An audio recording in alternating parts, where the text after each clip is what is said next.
আল্লাহ পাক রব্বুল আলামিন জানিয়ে দেয়, ওগো নবীজি, মক্কার কাফেররা, আরবের কাফেররা, কুরাইশ বংশের লোকেরা, আপনার স্বজাতিরা আপন চাচাই তো কি বলে? পাগল বলে। ওগো নবীজি, আপনাকে পাগল বলে, আপনাকে মাজনুন বলে।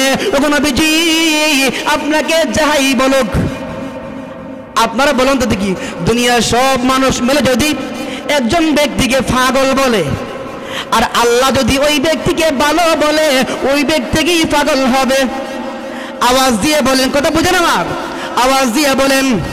আর আল্লাহ যদি এই দুনিয়ার কোনো ব্যক্তিকে পাগল বলে, আর দুনিয়ার সমস্ত মানুষ ভালো বলে, ওই ব্যক্তি কি ভালো হতে পারবে? পারবে না। আল্লাহ রাব্বুল আলামিন জানিয়ে দেয়, ওগো নবীজি, আরবের লোকেরা আপনাকে পাগল বলে, আপনাকে মাজনুন বলে। ওগো নবীজি, আমি আল্লাহ সূরা নাজিল করে জানিয়ে দিলাম। সূরার নাম কি? সূরা কলম। এই কলম নামক সূরা নাজিল করে আল্লাহ রাব্বুল আলামিন জানিয়ে দেয়, ওগো নবীজি, আপনি পাগল নন। জোরে বলি সুবহানাল্লাহ। আল্লাহ পাক শুধু এমনি বলছে না, কোথায় কোথায় আপনাদের এই গ্রামের একজন ব্যক্তি চুরি করেছে। কি করেছে? চুরি করেছে। কিন্তু আরো দুইজন ব্যক্তি সাক্ষ্য দেয়, না ওই ব্যক্তি চুরি করতে পারে না। এখন শুধু সাক্ষী না, আল্লাহর কসম খেয়ে বলি, ওই ব্যক্তি চুরি করতে পারে না। একসাথে যখন দুইজন তিনজন ব্যক্তি কসম খায়, মানুষের বিশ্বাস না হইরা পারে না। কিন্তু আল্লাহ যেখানে কসম খায়, আমি আগেই বলেছিলাম, কোনো জিনিস, কোনো কথা মানুষকে বিশ্বাস করানোর জন্য আল্লাহ পাকের কসম খাওয়ার কোনো প্রয়োজন নাই। কিন্তু এরপরেও মহান আল্লাহ রাব্বুল আলামিন কসম খেয়ে বলেছেন। আল্লাহ পাক 1 নম্বর নুনের কসম খেয়েছেন, 2 নম্বর কলমের কসম খেয়েছেন, 3 নম্বর মা ইয়াসতুরুনের কসম খেয়েছেন। এই 3টি কসম খেয়ে মহান আল্লাহ রাব্বুল আলামিন বলেন, মা আনতা বিনি'মাতি রাব্বিকা বিমাজনুন।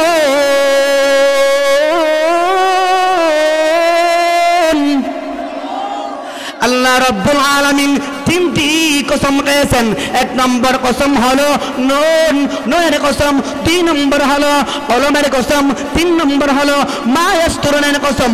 এই 3টি কসমকে মহান আল্লাহ রাব্বুল আলামিন বলেন, মা আনতা, হে নবী, আপনি নন, বিনি'মাতিকা, আপনার রবের দয়ায়, আপনার রবের করুণায়, ওগো নবীজি, বিমাজনুন, আপনি কি নন?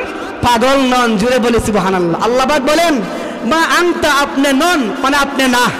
আপনি কি না? কি না? আল্লাহ পাকের দয়ায়, আল্লাহ পাকের কি দয়ায়, বিমাজনুন, পাগল। ওগো নবীজি, সভ্যতার মানে এই আয়াতের সরল অনুবাদ হচ্ছে, ওগো নবীজি, আপনি আল্লাহ পাকের দয়ায় পাগল না। জুড়ে বলি সুবহানাল্লাহ। আরো আসতে বলি সুবহানাল্লাহ। আল্লাহ রাব্বুল আলামিন 3টি কসম খেয়েছেন। 1 নম্বর নুন। নুন কি? মুফাসসিরিনে কেরাম তাফসীরে মাযহারির মধ্যে আল্লামা কাজী সানাউল্লাহ ফানিপতি রহমাতুল্লাহি আলাইহি লেখেন যে তাফসীরে মারিফুল মাযহারি 12 নম্বর খণ্ডতে তিনি লেখেন, নুন দ্বারা উদ্দেশ্য হচ্ছে একটা মাছ। জোরে বলি সুবহানাল্লাহ। নগরের মানুষ হইছে গিয়া, মানুষ মাছে পাতে বাঙালি, নগরের মানুষের মাছ মনে হয় জীবনে দেখে না, এমন নেই। নগরে মানুষের মাছ খাইতে খাইতে আর বাতরের প্রয়োজন পড়ে না, আলাদের প্রয়োজন পড়ে না। দেখছেন, মাছের কথা কোরআনের মধ্যে আছে। জোরে বলি সুবহানাল্লাহ। এই নুন দ্বারা হচ্ছে একটা মাছের কথা। কোন মাছ? নগরে চুটুগাঙ্গের যে মাছ, ইতা মাছ নেই, না না, এটা এমন একটি মাছ যেই মাছের উপর মহান আল্লাহ রাব্বুল আলামিন সমস্ত তামাম কুল কায়নাত যে পৃথিবী আছে, এই পৃথিবীর বর দিয়েছেন। জুড়ে বলি সুবহানাল্লাহ। সমস্ত পৃথিবীর যে বর দেখেন জান আপনারা, এই টিস্যু, এই আমি চাইলে থাকবো, এখানে আসেনি? আছে, কিন্তু আল্লাহ পাক চাইলে রাখতে পারবেন। আল্লাহ পাকের এই কুদরত আসেনি? আওয়াজ দিয়ে বলেন, আছে। দেখেন অবস্থা, এতো সব মানুষ, কিন্তু কোনো আওয়াজ নাই, কিন্তু ঘুম এসে যায় এখনই। অনেক উলামায়ে কেরাম আসতেছেন, এই সময় আপনারা কি করবেন? জাগ্রত থাকেন। বলেন তো, আল্লাহ পাকের ক্ষমতা আছে? আরো জোরে বলেন, আছে? আছে। আল্লাহ পাক সমস্ত পৃথিবী সৃষ্টি করার পরে আল্লাহ পাক এই পৃথিবীটাকে কিভাবে রাখবেন, মুফাসসিরিন কেরাম লেখেন যে মহান আল্লাহ রাব্বুল আলামিন সমস্ত পৃথিবীর বর কিসের উপর রাখবেন? তো আল্লাহ পাক রাব্বুল আলামিন প্রথমেই একটি গাভী সৃষ্টি করলেন, মানে একটি 4 ঠ্যাঙ্গের 4 পায়ের একটি গরু, একটি কি তৈরি করলেন? গাভী। আওয়াজ দিয়ে বলেন নাম কি? গাভী। গাভী যখন আল্লাহ পাক তৈরি করলেন, সৃষ্টি করলেন, আল্লাহ পাক রব্বুল আলামিন প্রথমেই সমস্ত পৃথিবীর ভর এই গাভীর উপর দিয়েছেন। জুড়ে বলে সুবহানাল্লাহ। যুবক ভাইয়েরা, মুরব্বী বাবারা, আমি যেই আয়াতে কারিমা আপনাদের সামনে তেলাওয়াত করেছি, এই আয়াতের আলোচনা বুঝতে গেলে এই আয়াতগুলো মহান আল্লাহ পাক রব্বুল আলামিন কেন নাজিল করেছেন আগে এটা বুঝতে হবে, আর না হয় এই আয়াতের আলোচনা বোঝা যাবে না। আসেন আমার তেলাওয়াত কিন্তু আয়াতে মহান আল্লাহ রাব্বুল আলামিন বলতেছেন, আউযু বিল্লাহি মিনাশ শাইতানির রাজীম,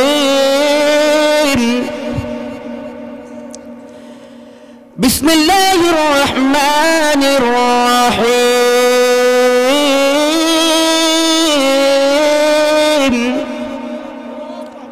আর জোরে বলি আল্লাহু আকবার। নুন ওয়াল কলামি ওয়া মা ইয়াসতুরুন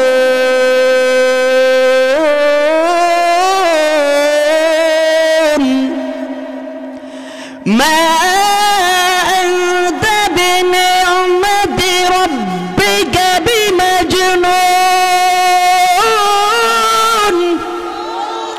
আরো আসতে বলি আল্লাহু আকবার। আসতেই বলেন, আরো আসতে বলেন আল্লাহু আকবার।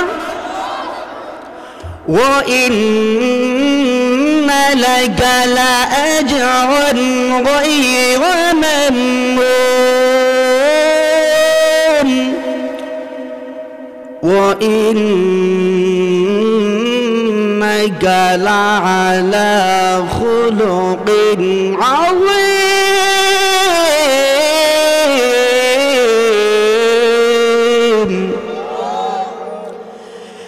فستبصر ويبصرون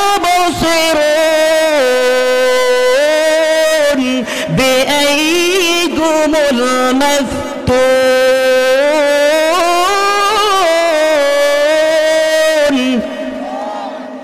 আমার তেলাওয়াত কিন্তু আয়াতের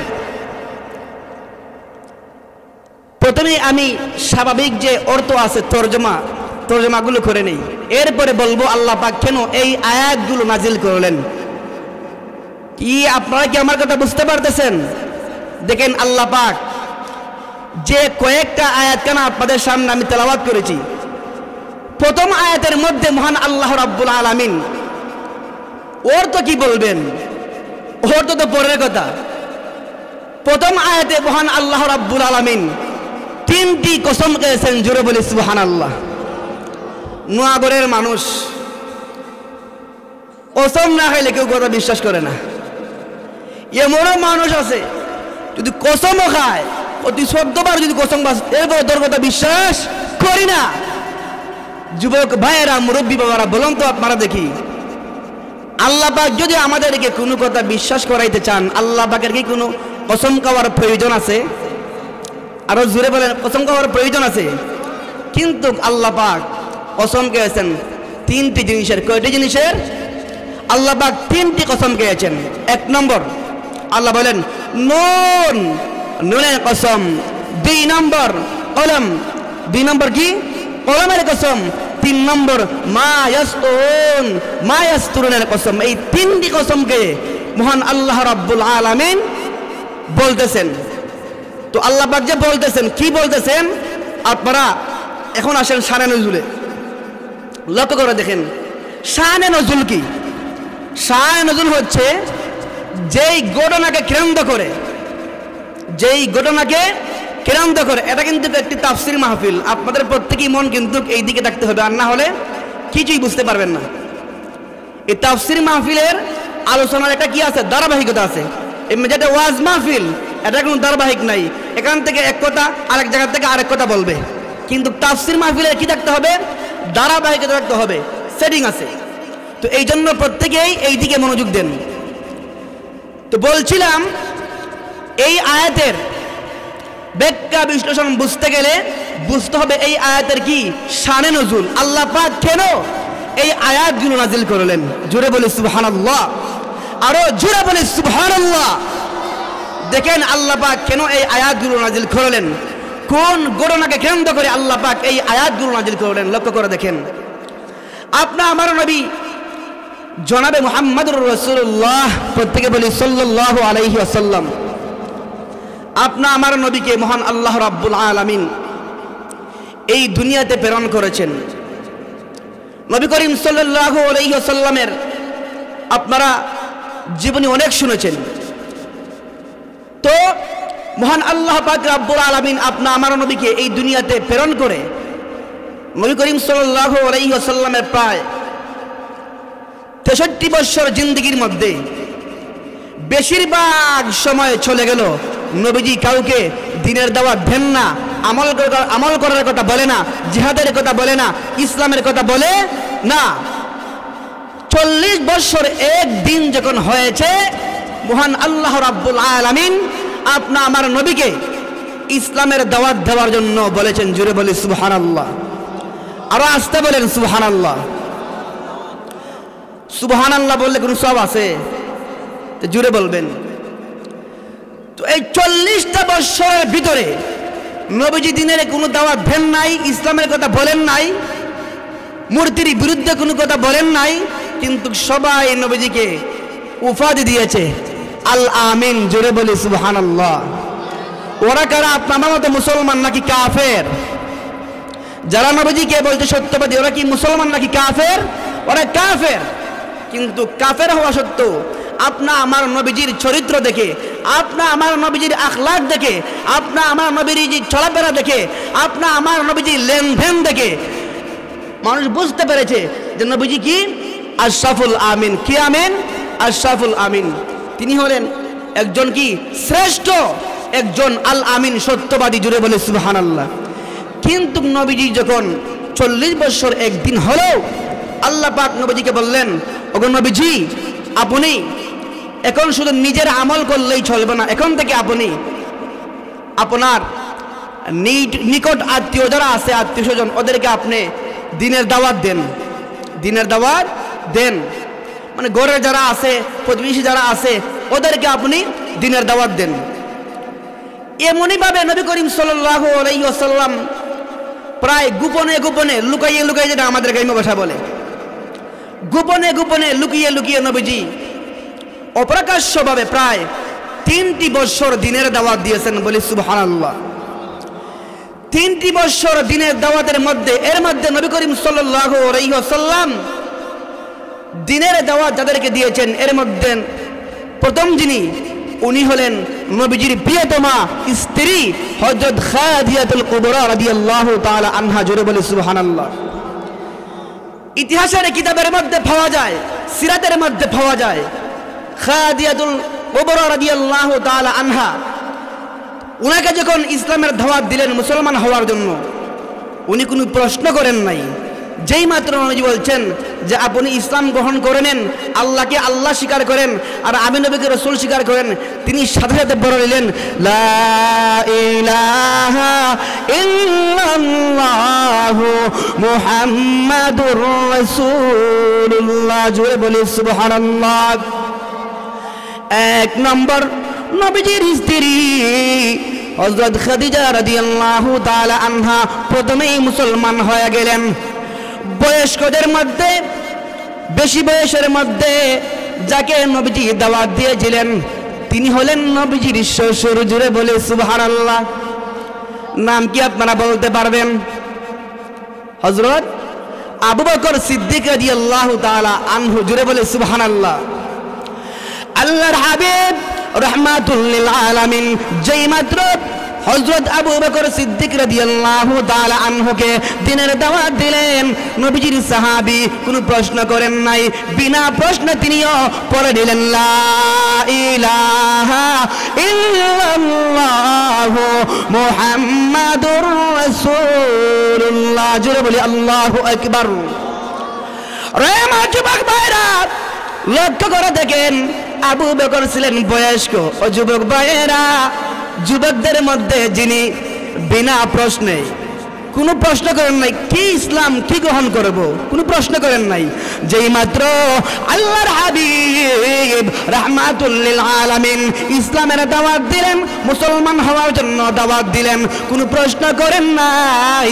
বিনা প্রশ্নে মুসলমান যিনি হলেন তার নাম হলো নবীজির জামাতা হযরত আলী রাদিয়াল্লাহু তাআলা আনহু। জোরে বলে সুবহানাল্লাহ। আমার ভাইরা, লক্ষ্য করে দেখেন প্রায় 3টি বছর এইভাবেই চলে গেল। নবী করিম সাল্লাল্লাহু আলাইহি ওয়াসাল্লাম দ্বীনের দাওয়াত দিয়েছেন প্রকাশ্যে নাকি গোপনে? এই তো আপনারা শেষ সভাপতি বলছেন গোপনে। আগেই আমি বলছি 3 বছর নবীজি কি গোপনে, একমাত্র তিনি সঠিক বলছেন, আপনারা বললেন যে প্রকাশ্যে। আমি আগেই বলছি, মন যদি এখানে না থাকে তাহলে আপনারা বুঝবেন না। আপনি আমার নবী 3টা বছর প্রকাশ্যে দাওয়াত দিয়েছেন নাকি গোপনে? গোপনে। কিন্তু 3 বছর যখন নবীজির হয়ে গেল, এরপরে মহান আল্লাহ রাব্বুল আলামিন নবীজিকে জানিয়ে দেন, ও আমার হাবিব, এখন আর গোপনে গোপনে দ্বীনের দাওয়াত আপনি দিবেন না। আমি আল্লাহ পাক আপনাকে আদেশ করলাম, আমি আল্লাহ পাক আপনাকে হুকুম করলাম, ও নবীজি আজ থেকে আপনি আরবের লোকদেরকে আপনি প্রকাশ্যভাবে দ্বীনের দাওয়াত দিবেন বলে সুবহানাল্লাহ। যুবক ভাইরা, লক্ষ্য করে দেখেন আল্লাহ রাব্বুল আলামিন আল্লাহর হাবিব রাহমাতুল লিল আলামিনকে জানিয়ে দেয়, ওগো নবীজি আজ থেকে আপনি দ্বীনের দাওয়াত প্রকাশ্যভাবে দিতে হবে। যেই মাত্র আল্লাহ রাব্বুল আলামিন এই হুকুম করে দিয়েছেন, আল্লাহ পাক রাব্বুল আলামিনের হুকুম পাইয়া আপনা আমার নবী বিশ্ব নবী রাহমাতুল লিল আলামিন গোপনে না প্রকাশ্যে? এখন প্রকাশ্যে 3 বছর ছিল গোপনে। আল্লাহর হাবিব রাহমাতুল লিল আলামিন সাফা মারওয়া, জায়গার নাম কি সাফা মারওয়ার এর একটি অংশ জাবালে আবু কুবাইস নামের একটি পাহাড়ে আল্লাহর হাবিব রাহমাতুল লিল আলামিন ওই পাহাড়ে আরোহণ করিয়া আরবের বিভিন্ন কুরাইশ গোত্রের বিভিন্ন গোত্রের নাম সম্বোধন করে বলতেছেন, ওরে কুরাইশ গোত্রের লোকেরা তোমরা শোনো। নবীজি কোন জায়গায় আরোহণ করছেন? জাবালে আবু কুবাইস নামক পাহাড়ে। উঁচু থেকে কোনো ব্যক্তিকে সম্বোধন করলে কিন্তু আওয়াজটা বেশি দূরে যায়। আল্লাহর হাবিব রাহমাতুল লিল আলামিন উঁচু পাহাড়ে আরোহণ করিয়া আরবের লোকদেরকে সম্বোধন করে বলতেছেন, ও আরবের লোকেরা তোমরা শুনে রেখো, তোমরা তো আমাকে আল আমিন উপাধি দিয়েছো, তোমরা তো আমার কথা বিশ্বাস করো। ও আরবের লোকেরা, আমি যদি তোমাদেরকে আজ এই কথা বলি যে মক্কার এই যে পাহাড় আছে, ওই পাহাড়ের পাদদেশে একদল শত্রু বাহিনী বসে আছে, তোমাদের উপর আক্রমণ করবে, তোমাদের উপর হামলা করবে। হামলা তো বুঝেন, তোমাদের উপর হামলা করবে। ও আরবের লোকেরা, তোমরা কি এই কথা বিশ্বাস করবা? জোরে বলি সুবহানাল্লাহ। যেই মাত্র নবীজি এই কথা বলছে, সমস্ত আরবের লোকেরা বলতেছে, আরে মুহাম্মদ আপনি কি বলেন? আপনাকেই আমরা তো আল আমিন বলে উপাধি দিয়েছি, সত্যবাদী, শ্রেষ্ঠ সত্যবাদী। না না, আপনার কথা মিথ্যা হতে পারে না। জোরে বলি আল্লাহু আকবার, আরো জোরে বলি আল্লাহু আকবার। আল্লাহর হাবিব রাহমাতুল লিল আলামিন ডাক দিয়া বলেন, ওরে আরবের লোকেরা, তোমরা যদি আমার কথা বিশ্বাস করো, আমি যদি সত্যবাদী হয়ে থাকি, তাহলে শুনে রাখো, এই পাহাড়ের পাদদেশে একদল লোক যারা অদ বেঁধে বসা আছে, শত্রু বাহিনী কিছুক্ষণের মধ্যেই তোমাদের উপর হামলা করবে। আর তোমরা কি চাও এই হামলা থেকে বাঁচতে? এই হামলা থেকে বাঁচতে কি তোমরা চাও? সমস্ত আরববাসী এক বাক্যে বলল, হ্যাঁ, এই হামলা থেকে, এই মামলা থেকে, এই আক্রমণ থেকে আমরা বাঁচতে চাই। জোরে বলি আল্লাহু আকবার। আল্লাহর হাবিব ডাক দিয়া বলেন, আরে আরবের লোকেরা তোমরা শোনো, যেই শত্রু বসা আছে সেই শত্রু কি তোমরা জানো? তোমরা যেই ধর্মের উপর অটল আছো, তোমরা যেই মূর্তির পূজা করতেছো, গাছের পূজা করতেছো, মাছের পূজা করতেছো, পাথরের পূজা করতেছো, তোমাদের বাপ দাদারা যেই ধর্মের উপর অটল আছে, তোমরা যদি তোমাদের এই ধর্ম পরিত্যাগ না করো, তাহলে শুনে রাখো অচিরেই মহান আল্লাহ রাব্বুল আলামিন এমন এক শাস্তি প্রদান করবেন, এমন এক আযাব নাজিল করবেন, যেই আযাব থেকে তোমরা কেউই রেহাই পাইবে না। জোরে বলি সুবহানাল্লাহ।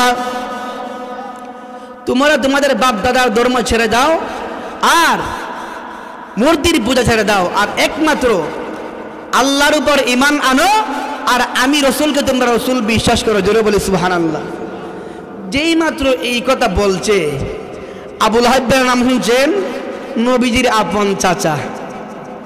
আবু লাহাব বলতেছে তাব্বাল্লাকা, তাব, আপনারা বলেন তাব, তাব্বাল্লাকা আলিহাযা জামাআতানা, বলি নাউযুবিল্লাহ। আবু লাহাব ডাক দিয়ে বলে, ওরে মুহাম্মদ, এই জন্যই কি তুমি আমাদেরকে একত্রিত করেছিলে, জমা করেছিলে সবাইকে, যে আমাদের বাপ দাদার ধর্ম আমরা ভুলে যাব আর তোমার আল্লাহ এবং তোমার ধর্মের আমরা অনুসরণ করব? হায় রে মুহাম্মদ, তোর হাতটা ধ্বংস হোক। বলি নাউযুবিল্লাহ। তাব্বাল্লাকা, তোমার হাতটা কি হোক? ধ্বংস হোক, তোমার হাত নষ্ট হয়ে যাক। এই জন্যই কি আমাদেরকে তুমি জমা করেছিলে? যখন আবু লাহাব এই কথা বলছে, আমার আল্লাহ রাব্বুল আলামিন এক সূরা নাজিল করেছেন। জুড়ে বলি আল্লাহু আকবার। আল্লাহ বলেন, তাব্বাত ইয়াদা আবি লাহাবি ওয়া তাব। এই সূরা কত মুসল্লির মুখস্থ আছে, যারা পাঁচ ওয়াক্ত নামাজি আলেম না, কিন্তু ওরাও কি আছে? মুখস্থ আছে। আল্লাহ বলেন তাব্বাত ইয়াদা আবি লাহাবি ওয়া তাব, বলছিল যে নবীজির হাত ধ্বংস হোক। আল্লাহ বলেন, ও নবীজি, আবু লাহাব চেয়েছিল তোমার হাত ধ্বংস হবে, তোমার হাত ভাঙবে। না না, আপনি কষ্ট পেয়েছেন নবী, কষ্ট পাইয়েন না। আমি আল্লাহ পাক রব্বুল আলামিন আয়াত নাজিল করে আবু লাহাব এই প্রশ্নের জবাব দিয়েছি, আবু লাহাব, আমার নবী হাত ভাঙবে না, তোর হাত আমি ভেঙে দিয়েছি। জুড়ে বলি সুবহানাল্লাহ। এরপরে ওদের মধ্যে শুরু হয়ে গেল খানাগুসা, যে মুহাম্মদ আমাদেরকে কিসের দাওয়াত দিল রে? সে তো আসলে আমাদের আপন না, সে আমাদের দুশমন। জুড়ে বলি নাউযুবিল্লাহ। অথচ কিছুক্ষণ পূর্বে আপনা আমার নবীকে বলেছিল, মুহাম্মদ তুমি আমাদের আপন, তুমি আমাদের একেবারে কাছের মানুষ, আর তুমি যে এসব কথা বলো সমস্ত কথাই সত্য, আমরা তোমার কথা থেকে কোনো আমরা কি তা মিথ্যা প্রতিপন্ন করব না। কিন্তু যেই মাত্র স্বার্থের উপর আঘাত পড়েছে, এমন মুহাম্মদ কি তারে আর ভালো না, মুহাম্মদ আর ভালো না। একই কেমন কথা বলে যে আমাদের বাপ দাদার ধর্ম আমরা ভুলিয়ে যাইব? না না, তা হতে পারে না, তা হতে পারে না। আচ্ছা, যখন এই কথা নবীজি বলল, আবু লাহাব হায় হায় রে, মুহাম্মদের যে মিশন নিয়ে যে সামনে আগাইতেছে, মুহাম্মদের এই মিশন তো বন্ধ করতে হবে, দমন করতে হবে। কি করা যায়? ওরা পরামর্শ করে। আমরা প্রথমেই মুহাম্মদের যে চাচা আছে, আপনারা জানেন নবীজির আব্বাও নবীর জন্য আসার আগেই কিতা ইন্তিকাল করছে। এরপর নবীজির তার দায়িত্ব নিয়েছেন তার দাদা আব্দুল মুত্তালিব। দাদা যখন ইন্তিকাল করলেন, তার লালন পালনের দায়িত্ব কে নিয়েছিলেন? চাচা আবু, নাম কইতে পারেন না, আবু লাহাব বলি। আপনারা অনেক ওয়াজ শুনেন কিন্তু স্মরণ রাখতে পারেন না। নাম কি? আবু তালিব। আমাদের গ্রামের আসাদ ভাই বলছেন আবু তালিব। নাম কি? আবু তালিব। মন দিয়ে শুনতে হবে। অনেক ওয়াজ শুনলাম, এই কানে দিয়ে শুনে এলাম, এই কানে দিয়ে বাড়িল, এমন ওয়াজ শোনার কোনো প্রয়োজন মনে করি না। আমরা যারা আজকে এখানে বসছি, ইনশাআল্লাহ আমরা মানে অন্তর দিয়ে শুনবো, আর এমনভাবে শুনবো যে আমি মুখস্থ করে আমার অন্য ভাইয়ের কাছে পৌঁছানোর নিয়তে আমরা শুনবো ইনশাআল্লাহ। নাম কি? আবু তালেব। নবীজির চাচা আবু তালেব, তিনি নবীজির লালন পালন করতেছেন, তার দেখভাল করতেছেন, তার লালন পালন করতেছেন। আমাদের অবস্থায় মক্কার কাফেররা, এমনকি আপন চাচাও আবু লাহাব, এর নাম আমরা সুন্দর করে হলো, আমার কিছু হয় না। আবু লাহাব আবু লাহাব, কি আবু লাহাব সহ অনেক কাফেরেরা আবু তালিবের কাছে আসিয়া বলতেছে, আবু তালেব তোমার ভাতিজা একই কেমন ধর্মের কথা বলে, যেই ধর্মের কথা আমাদের ধর্মের বাপ দাদার ধর্মকে ভুলিয়ে দে। তোমার ভাতিজাকে তুমি এই দাওয়াত থেকে বারণ করো। কি করো? বারণ করো। এটা প্রথম ধাপ। যখন এই কথা বলছে আবু তালিব কইছে ঠিক আছে বারণ করবো না। এরপরে আবু তালেব নবীজিকে কিচ্ছু বলেন নাই। আবু তালেব ওই চলে গিয়া নবীজির কাজ করতে থাকো, কার কি আইছে করতে থাকো। কিন্তু কাফিরা যখন দেখতেছে বাবা নবীজির এই যে মিশন, মানুষদেরকে দিনের ধাওয়াত দেওয়া, ইসলামের দিকে দীক্ষিত করা, এটা দিন দিন শুধু বাড়তেই আসছে। কোনোদিন 70 জন মুসলমান হচ্ছে, কোনোদিন 100 জন, কোনোদিন 150 জন, এইভাবে দিন দিন ইসলামের উন্নতি হতে যাচ্ছে। এক পর্যায়ে দ্বিতীয় ধাপে ওরা গেলেন আবু তালিবের কাছে, যাইয়ে বলতেছে, হে আবু তালেব তোমার ভাতিজা মুহাম্মদকে সামলাও, যদি না সামলাও হয়তো তোমার ভাতিজা তোমার সামলাইবাই, বারণ করবাই, আর না হয় যতক্ষণ পর্যন্ত তোমার ভাতিজা এই মিশন থেকে, এই দ্বীনের কাছ থেকে বিরত না থাকবে, ততক্ষণ পর্যন্ত আমরা আরববাসী তোমার বিরুদ্ধে অস্ত্র ধারণ করব, মানে যুদ্ধ করব। বলি না আউযুবিল্লাহ। সিরাতের কিতাবের মধ্যে লেখছে যুদ্ধ করব। যখন যুদ্ধ করব বলছে, এমত অবস্থায় আবু তালিবের মাথার মধ্যে চিন্তা আইছে, হায় রে, আমার আপন ভাই ও আবু লাহাব কি ওরার পক্ষে, এখন আমার ভাতিজার বিরুদ্ধে যুদ্ধ করব, আমার বিরুদ্ধে যুদ্ধ করব, আহা আমি কিভাবে ও তো সব মানুষের বিরুদ্ধে যুদ্ধ করব।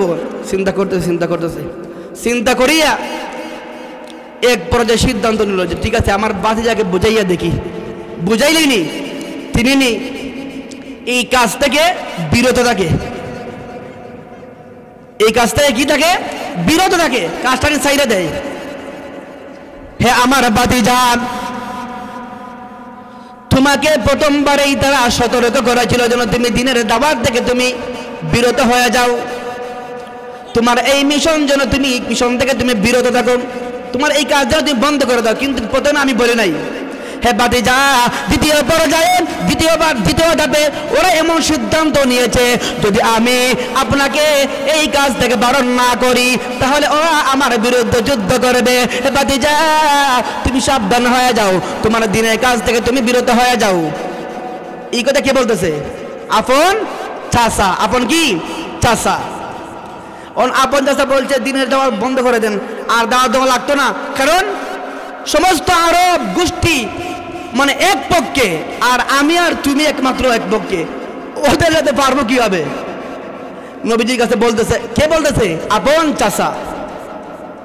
আমার যুবক ভাইরা, মুরব্বী বাবারা লক্ষ্য করে দেখেন, চাচা যখন এই কথা বলল, আল্লাহর হাবিব রাহমাতুল আলামিন বিশ্ব নবী চাচাকে ডাক দিয়া বলে, হে সম্মানিত চাচা, ওগো আমার চাচা যান, আপনি ভয় পাইতেছেন আর আমাকে বলতেছেন আমি যেন দিনের দাওয়াত দেওয়া থেকে বিরত থাকি। ওগো আমার চাচা যান, তা সম্ভব হবে না। এমনকি আমার ডান হাতে, আমার এক হাতে আকাশের যে চন্দ্র আছে, আকাশের যে ছান আছে, চন্দ্র, আর এক হাতে যদি আমার হাতের মধ্যে যদি রেখে দেওয়া হয় ছাদ, এই দুইটা রেখে দেওয়া যদি বলা হয় আচ্ছা আসমান যে সূর্য উঠে, এই সূর্য কি আনা সম্ভব? আপনারা আনতে পারবেন? কথা বলে আনতে পারবেন? আল্লাহর হাবিব বিশ্ব নবী রাহমাতুল লিল আলামিন ডাক দিয়া বলেন, ওগো চাচা যান, আকাশ থেকে আসমান থেকে সূর্য আনা সম্ভব নয়, আবার চাঁদ আনাও সম্ভব নয়। ওগো চাচা যান, আমার এক হাতে যদি চন্দ্র এনে দেওয়া হয়, আর এক হাতে যদি আমার হাতে চাঁদ এনে দেওয়া হয়, আর এই কথা বলা হয় তোমাকে দিয়ে দিলাম, তুমি এর বিনিময়ে দিনের দাওয়াত দেওয়া থেকে বিরত থাকো। ওগো চাচা যান, আমি সামান্য পরিমাণ চারা পরিমাণ পর্যন্ত একটি মুহূর্তের জন্য দিনের কাজ থেকে বিরত থাকবো না। জুড়ে বলি সুবহানাল্লাহ। ওগো চাচা যান, সিরাত খাতামুল আম্বিয়ার মধ্যে লেখেন ওগো চাচাজান যাইয়া এমন কি হয়তো এই দিনের দাওয়াত আমি করতে থাকবো হয়তো আল্লাহর জমিনে আল্লাহর দিন কায়েম হবে, আল্লাহর জমিনে আল্লাহর দিনের প্রচার প্রসার ঘটবে। আর না হয় আমি মুহাম্মদ আমার জীবন দিয়ে দিব, বলি সুবহানাল্লাহ, আরো জোরে বলি সুবহানাল্লাহ। এরপরও আমি দিনের দাওয়াত দেওয়া থেকে বিরত থাকবো না, জোরে বলি সুবহানাল্লাহ। ও মুসলমানেরা, লক্ষ্য করে দেখেন, উলামায়ে কেরামের সবাই আপন, কিন্তু আমাদের মসজিদের ইমাম সাহেব যখন সুদের বিরুদ্ধে বয়ানটা দেয়, এই সময় হয় হায় ইমাম সাহেব বলি আর বিষয় পাইছিল না, কত বিষয় আছে, সুদ বিষয়ে শুরু করতে বাজ, এখন ঘুষের বিষয় বাজ করলো সমস্যা। তো যারা হকপন্থী উলামায়ে কেরাম আছেন, কোন মুসল্লি কি বলবে এই দিকে তারা প্রত্যক্ষ করে না, ওরা চায় আল্লাহ এবং আল্লাহর রাসূলকে খুশি করতে, যে বলেন ঠিক কিনা? এতে মুসল্লি বেজার হবে নাকি চেহারা কালো করবে, ইমাম সাহেবের দেখার কোনো টাইম নাই, যারা হক্কানি উলামায়ে কেরাম। কিন্তু এমন যদি হয় পাতাটা গুলাম যে না, আমি হক কথা বললে আমার চাকরি চলে যাবে, আমার ইমামতি চলে যাবে, আমি এই জন্য সুদের বিরুদ্ধে বয়ান করবো না, ঘুষের বিরুদ্ধে বয়ান করবো না, গান বাজনার বিরুদ্ধে আমি বয়ান করবো না, কারণ আমার চাকরি জীব গিয়া, আমার কি জীব গিয়া, চাকরি জীব গিয়া। যারা চাকরি ভয় বেশি করে ওরা চাকরি বেশি দিন থাকে না। আলহামদুলিল্লাহ, আমাদের নোয়াগড় গোড়েহাটির যোগ্য একজন ইমাম সাহেব পেয়েছেন আমাদের মানে হাটির মানুষেরা, থাকতে কদর করা দরকার। এমন ইমাম সাহেব আমাদের গোড়েহাটি কোনো সময় আসেন নাই আমার জানা মতে, সবাই বলে আলহামদুলিল্লাহ। হুজুর অসুস্থ আছেন, আল্লাহ পাক হুজুরের হায়াতের মধ্যে বরকত দান করুন, প্রত্যেকে বলে আমিন। লক্ষ্য করে দেখেন মুহতারাম মুসল্লিয়ানে কেরাম, নবীজি কি বলছিলেন? চাচা যান, চন্দ্র সূর্য যদি আমার মানে দেওয়া হয় আর যদি বলা হয় বাদি সব দেওয়া হয়েছে, দিনের দাওয়াত ছেড়ে দাও, সম্ভব না। ও মুসলমানরা, লক্ষ্য করে দেখেন, যখন এই কথা বললো নবীজি, চাচা হয় বাদি যা ঠিক আছে, তুমিও টেনশন করিও না, চিন্তা করিও না, দেখি তোমার বিরুদ্ধে কে অস্ত্র ধারণ করে, বলি আল্লাহু আকবার, আরো জোরে বলি আল্লাহু আকবার। ও বাতিজা, তুমি তোমার মিশন নিয়ে কাজ করতে থাকো, তুমি দিন প্রচার করতে থাকো, যতদিন আমার দেহে তাজা রক্ত আছে, আমার দেহে যতদিন পর্যন্ত প্রাণ আছে, আমি তোমার পক্ষে লড়েই যাব, জোরে বলি সুবহানাল্লাহ। কিন্তু চাচা ইমান আনতে পারে নাই, তার ভাগ্যে ইমান নসিব হয় নাই।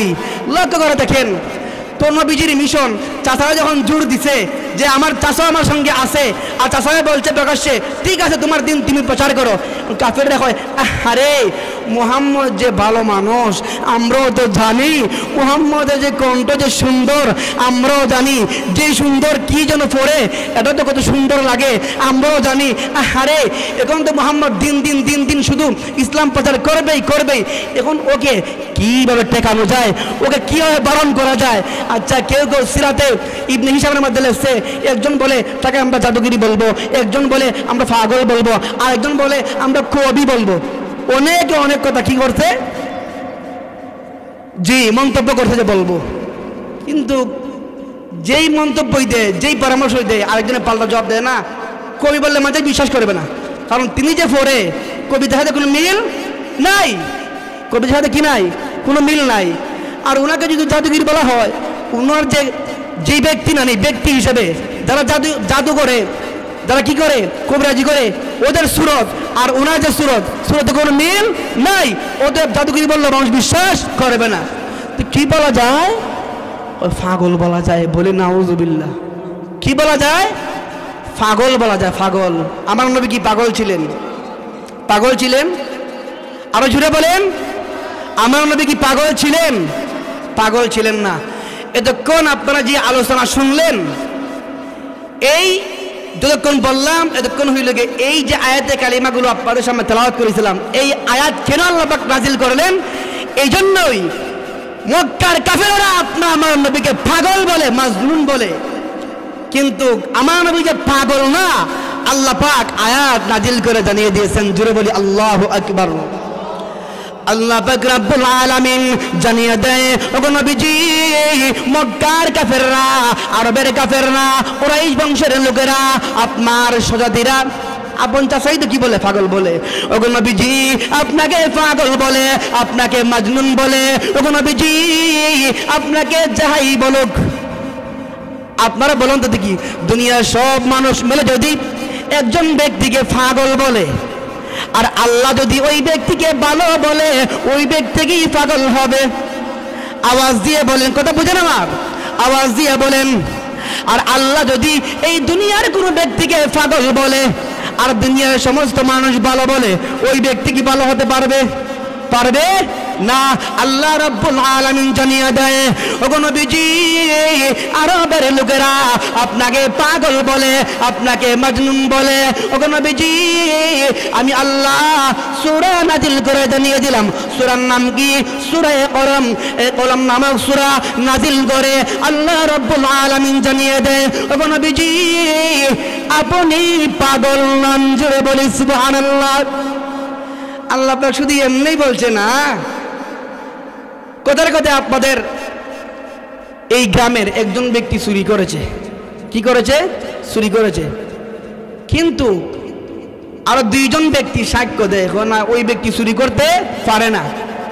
এখন শুধু সাক্ষী না, আল্লাহর কসম খেয়ে বলি ওই ব্যক্তি চুরি করতে পারে না। একসাথে যখন দুইজন তিনজন ব্যক্তি কসম খায়, মানুষের বিশ্বাস না হইলে পারে না। কিন্তু আল্লাহ যেখানে কসম খায়, আমি আগেই বলেছিলাম, কোনো জিনিস কোনো কথা মানুষকে বিশ্বাস করানোর জন্য আল্লাহ পাকের কসম খাওয়ার কোনো প্রয়োজন নাই। কিন্তু এরপরেও মহান আল্লাহ রাব্বুল আলামিন কসম খেয়ে বলেছেন। আল্লাহ পাক 1 নম্বর নুনের কসম খেয়েছেন, 2 নম্বর কলমের কসম খেয়েছেন, 3 নম্বর মা ইয়াসতুরুনের কসম খেয়েছেন। এই 3টি কসম খেয়ে মহান আল্লাহ রাব্বুল আলামিন বলেন, মা আনতা বিনি'মাতি রাব্বিকা বিমাজনুন।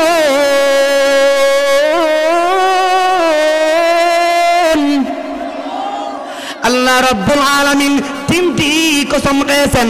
1 নম্বর কসম হলো নুন, নুনের কসম। 2 নম্বর হলো কলমের কসম। 3 নম্বর হলো মা ইয়াসতুরুনের কসম। এই 3টি কসমকে মহান আল্লাহ রাব্বুল আলামিন বলেন, মা আনতা, হে নবী আপনি নন, বিনি'মাতিকা আপনার রবের দয়ায়, আপনার রবের করুণায়, ওগো নবীজি বিমাজনুন আপনি কি নন? পাগল নন। জুড়ে বলি সুবহানাল্লাহ। আল্লাহ পাক বলেন, মা আনতা আপনি নন, মানে আপনি না। আপনি কি না? কি না? আল্লাহ পাকের দয়ায়, আল্লাহ পাকের কি দয়ায় বিমাজনুন পাগল। ওগো নবীজি সব কথার মানে এই আয়াতের সরল অনুবাদ হচ্ছে, ওগো নবীজি আপনি আল্লাহ পাকের দয়ায় পাগল না। জুড়ে বলি সুবহানাল্লাহ। আরো আসতে বলি সুবহানাল্লাহ। আল্লাহ রাব্বুল আলামিন 3টি কসম খেয়েছেন। 1 নম্বর নুন। নুন কি? মুফাসসিরিনে কেরাম তাফসীরে মাঝহারির মধ্যে আল্লামা কাজী সানাউল্লাহ ফানিপতি রহমাতুল্লাহি আলাইহি লেখেন যে তাফসীরে মারিফুল মাঝহারি 12 নম্বর খণ্ডতে তিনি লেখেন, নুন দ্বারা উদ্দেশ্য হচ্ছে একটা মাছ। জোরে বলি সুবহানাল্লাহ। নগরের মানুষ হয়েছে গিয়া, মানুষ মাছে পাতে বাঙালি, নগরের মানুষের মাছ মনে হয় জীবনে দেখে না, এমন নেই। নগরে মানুষের মাছ খাইতে খাইতে আর ভাতের প্রয়োজন পড়ে না, আনাজের প্রয়োজন পড়ে না। দেখছেন মাছের কথা কোরআনের মধ্যে আছে। জোরে বলি সুবহানাল্লাহ। এই নুন দ্বারা হচ্ছে একটা মাছের কথা। কোন মাছ? নগরে চুটুগাঙ্গের যে মাছ, ইতা মাছ নেই, না না, এটা এমন একটি মাছ যেই মাছের উপর মহান আল্লাহ রাব্বুল আলামিন সমস্ত তামাম কুল কায়নাত যে পৃথিবী আছে এই পৃথিবীর বর দিয়েছেন। জুড়ে বলি সুবহানাল্লাহ। সমস্ত পৃথিবীর যে বর দেখেন চান আপনারা, এই টিস্যু এই আমি চাইলে থাকবো, এখানে আসেনি? আছে, কিন্তু আল্লাহ পাক চাইলে রাখতে পারবেন। আল্লাহ পাকের এই কুদরত আসেনি? আওয়াজ দিয়ে বলেন আছে। দেখুন অবস্থা, এ তো সব মানুষ, কিন্তু কোনো আওয়াজ নাই। কিন্তু ঘুম এসে যায় এখনই, অনেকগুলো মায়েকেরাম আসতেছেন। এই সময় আপনারা কি করবেন? জাগ্রত থাকেন। বলেন তো আল্লাহ পাকের ক্ষমতা আছে? আরো জুড়ে বলেন আছে। আছে। আল্লাহ পাক সমস্ত পৃথিবী সৃষ্টি করার পরে আল্লাহ পাক এই পৃথিবীকে কিভাবে রাখবেন? মুফাসসিরিনে কেরাম লেখেন যে মহান আল্লাহ রাব্বুল আলামিন সমস্ত পৃথিবীর বর কিসের উপর রাখবেন? তো আল্লাহ পাক রব্বুল আলামিন প্রথমেই একটি গাভী সৃষ্টি করলেন, মানে একটি 4 ঠ্যাঙ্গের 4 পায়ের একটি গরু, একটি কি তৈরি করলেন? গাভী। আওয়াজ দিয়ে বলেন নাম কি? গাভী। গাভী যখন আল্লাহ পাক তৈরি করলেন, সৃষ্টি করলেন, আল্লাহ পাক রব্বুল আলামিন প্রথমেই সমস্ত পৃথিবীর ভর এই গাভীর উপর দিয়েছেন। জুড়ে বলে সুবহানাল্লাহ। 2 নম্বরে আল্লাহ পাক রব্বুল আলামিন যখন গাভী বানিয়েছেন, এই গাভী 4টি ঠ্যাং 4টি পা কোথায় রাখবেন? এরপরে মহান আল্লাহ রাব্বুল আলামিন বিশাল বড় এক পাথর বানাইলেন। এই পাথরটাকে বানাইয়া মহান আল্লাহ রাব্বুল আলামিন গাভীর বরটা রাখছেন পাথরের উপর। জুড়ে বলে সুবহানাল্লাহ। সুবহানাল্লাহ বললে কি কষ্ট হয় আপনাদের? জুড়ে বলে সুবহানাল্লাহ। 3 নম্বরে যখন মহান আল্লাহ রাব্বুল আলামিন এই পাথর বানাইলেন, পাথর বানানোর পরে আল্লাহ পাক রাব্বুল আলামিন এই পাথরটাকে কিসের উপর ভর দিবেন? এই জন্য মহান আল্লাহ রাব্বুল আলামিন আল্লাহ পাকের কুদরতে একটা বিশাল বড় মাছ বানাইছেন। ওই পাথরটাকে মহান আল্লাহ রাব্বুল আলামিন মাছের উপর বসিয়ে দিয়েছেন। সব কথার মূল কথা হলো ওই মাছ যেই মাছের উপর পৃথিবীর ভর দিয়েছে। বলি সুবহানাল্লাহ। আর 2 নম্বর ওয়াল কলম, কলমের কসম। কোন কলম? এই নিয়ে অনেক বর্ণনা আছে, অনেক কৌল আছে, অনেক রিওয়ায়াত আছে। এক বর্ণনা হচ্ছে এটা ওই কলম যেই কলম আমাদের দুনিয়ার কলম, যেই কলম দিয়ে আমরা লেখালেখি করি। উলামায়ে কেরাম লেখেন, জেনারেল শিক্ষিত ভাই যারা আছেন আপনারাও লেখেন, সাধারণ দুনিয়ার কলম। আরেকটি বর্ণনা আছে এটা ওই কলম যেই কলম আল্লাহ রাব্বুল আলামিন মানুষদের ভাগ্য নির্ধারণ করেছেন। জোরে বলে সুবহানাল্লাহ। আমার যুবক ভাইয়েরা, মুরব্বী বাবারা, মহান আল্লাহ রাব্বুল আলামিন যখন এই কলম বানাইলেন, কলম বানানোর পরে মহান আল্লাহ রাব্বুল আলামিন বললেন, ও কলম তুমি লেখো। জোরে বলে সুবহানাল্লাহ। কলমটা দিয়ে বলে, ওগো আল্লাহ আমি কি লিখবো, কি লিপিবদ্ধ করব? মহান আল্লাহ রাব্বুল আলামিন বলেন, এই দুনিয়াতে যত সমস্ত মানুষ আগমন করবে, সমস্ত মানুষের তকদিরে কি আছে না আছে, একেবারে কিয়ামত পর্যন্ত যত সমস্ত মানুষ দুনিয়াতে পদার্পণ করবেন, দুনিয়াতে আগমন করবে, প্রত্যেকের ভাগ্যটা তুমি লিখে দাও। জুড়ে বলে সুবহানাল্লাহ। তাহলে এটা এমন এক কলম যেই কলম দ্বারা কিতা আল্লাহ রাব্বুল আলামিন মানুষের কি ভাগ্য নির্ধারণ করেছেন, ভাগ্য লিখেছেন। আর 3 নম্বর হচ্ছে মা ইয়াসতুরুন, মানে যা লেখা হয়েছে, মানে কি কলম দ্বারা যা কি লেখা হয়েছে এর কসম।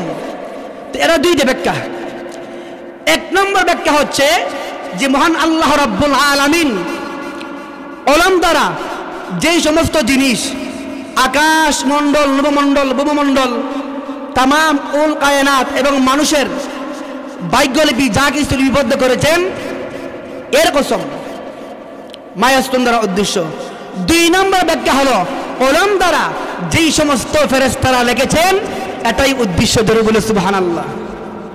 আমার যুবক ভাইয়েরা, মুরব্বী বাবারা, লক্ষ্য করে দেখেন আল্লাহ রাব্বুল আলামিন 3টি কসম খেয়েছেন। আল্লাহ বলেন নুন ওয়াল কলামি ওয়া মা ইয়াসতুরুন। আল্লাহ রাব্বুল আলামিন বলেন 1 নম্বর হলো আমি আল্লাহ, ওগো নবীজি আপনাকে মক্কার কাফেররা, আরবের লোকেরা আপনাকে পাগল বলে। ওগো নবীজি ওদের এই জবাবে আমি আল্লাহ রাব্বুল আলামিন সূরা কলম নাজিল করে দিলাম। নাজিল করে দিয়া আমি আল্লাহ কাফেরদের এই প্রশ্নের তোমাকে যে পাগল বলে এর জবাব দেওয়ার জন্য আমি আল্লাহ রাব্বুল আলামিন সূরা কলম নাজিল করে দিয়েছি। জোরে বলে সুবহানাল্লাহ। আল্লাহ পাক 3টা কসম খাইছেন। কসম কি আল্লাহ কি বলেন? মা আনতা বিনিআমাতি রাব্বিকা বিমাজনুন। ওগো নবীজি আপনি পাগল না, আপনি রবের দয়ায়, আপনি নবীর করুণায় আপনি পাগল নন। আপনি কি নন? আপনি তো পাগল নন, তো নন হই আরো কি? জোরে বলি সুবহানাল্লাহ। আল্লাহ বলেন ওগো নবীজি ওয়া ইন্না লাকা লাআজরান গায়রা মামনুন।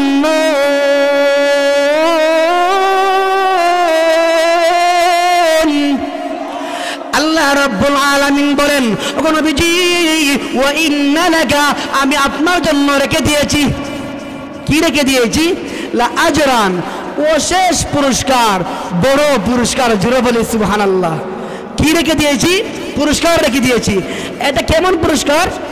আল্লাহ বলেন গায়রা মামনুন, এমন পুরস্কার যে পুরস্কার থেকে বঞ্চিত হবার নয়। তার মানে হলো এমন পুরস্কার আমি আল্লাহ আপনাকে দান করব, যেই পুরস্কার, এই পুরস্কার থেকে আপনাকে কেউ বঞ্চিত করতে পারবে? জোরে বলেন, করতে পারবে না। তাহলে 3 নম্বর আয়াতে মহান আল্লাহ রাব্বুল আলামিন আপনা আমার নবীকে কি বলেছেন? যখন নবীজি আমি আপনাকে এমন পুরস্কার প্রদান করেছি যেই পুরস্কার থেকে আপনি বঞ্চিত হবেন না। আর 4 নম্বর আয়াতে আল্লাহ রাব্বুল আলামিন বলেন, ওগো নবীজি আপনি তো পাগল তো ননই না। 3 নম্বর আয়াতে আমি আল্লাহ আপনাকে পুরস্কার দান করব, আর 4 নম্বর আয়াতে ওরা আপনাকে পাগল বলেছে, আমি আল্লাহ আপনাকে এমন এক সার্টিফিকেট প্রদান করব যেই সার্টিফিকেট কেউ অস্বীকার করতে পারবে না। আল্লাহ বলেন ওয়া ইন্নাকা লাআলা খুলুকিন আযীম। ওগো নবীজি 1 নম্বর আমি আল্লাহ রাব্বুল আলামিন 3টি কসম খেয়েছি, 3টি কসমকে আমি আল্লাহ রাব্বুল আলামিন বলে দিয়েছি। ওগো নবীজি আপনি পাগল নন। 3 নম্বর আয়াতে আমি আল্লাহ রাব্বুল আলামিন বলে দিয়েছি, ওগো নবীজি আমি আল্লাহ আপনার জন্য অনেক বড় নিয়ামত পুরস্কার রেখে দিয়েছি, যেই পুরস্কার থেকে আপনাকে কেউ বঞ্চিত করতে পারবে না। ওগো নবীজি 4 নম্বর আয়াতে আমি আল্লাহ রাব্বুল আলামিন আপনার চরিত্রের সার্টিফিকেট প্রদান করেছি। জোরে বলে সুবহানাল্লাহ, আরো জোরে বলে সুবহানাল্লাহ।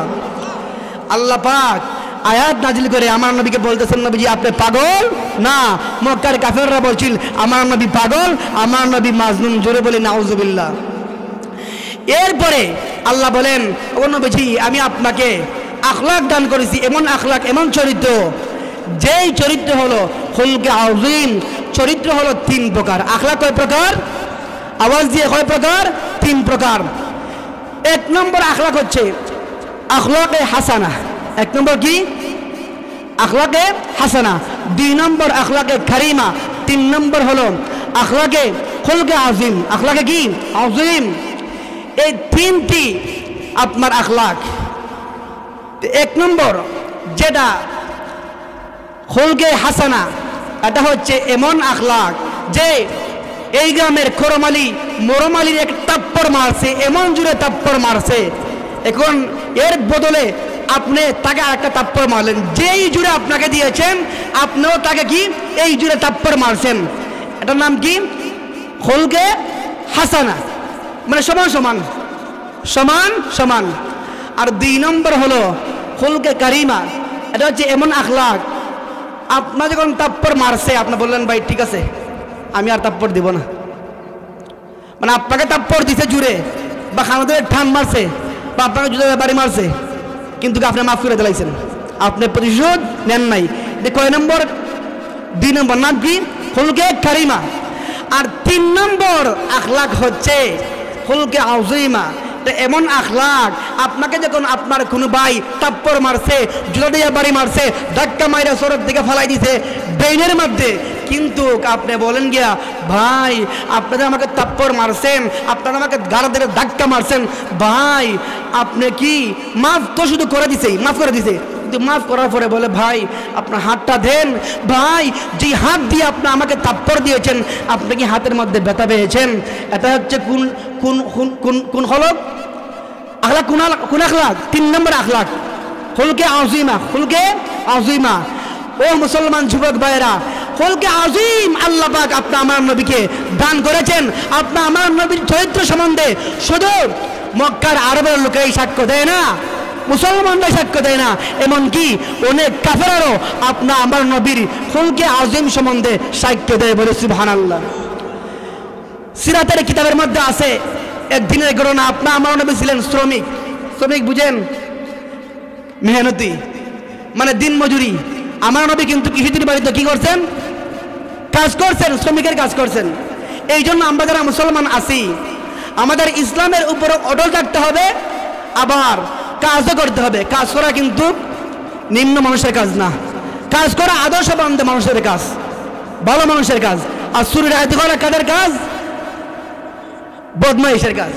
এই জন্য আমার আপনার নবী কাজ করে শিক্ষা দিয়ে গেছে, ও আমার উম্মতেরা, আমি নবীও শ্রমিকের কাজ করেছি, অতএব তোমরাও করো।